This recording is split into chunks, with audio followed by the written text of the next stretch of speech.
तो उसमें आप जानते हैं पूरे देश में 94 लाख 94 लाख गरीब परिवार पाए गए। आप समझ लीजिए वो सब है, अपर कास्ट भी है, पिछड़ा भी है, अति पिछड़ा है, दलित है, महादलित है, मुस्लिम है, सभी कम्युनिटी के लोग उसमें शामिल हुए। तो फिर हम लोगों ने तय किया कि आखिर इन लोगों को खत्म करेंगे। तो शुरू तो हुआ था कि 2 लाख रुपया की दर से इनको सहायता देना शुरू करेंगे और 5 वर्ष होगा।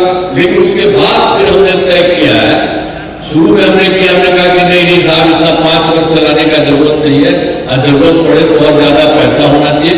तब हम लोगों ने दे दिया है, अब तय कर दिया है इन सभी 94 लाख गरीब परिवारों को प्राथमिकता के आधार पर रोजगार योजनाओं से जोड़कर राशि दी जाएगी।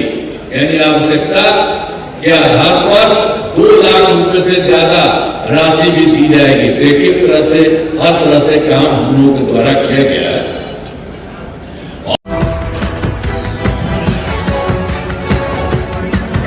Audio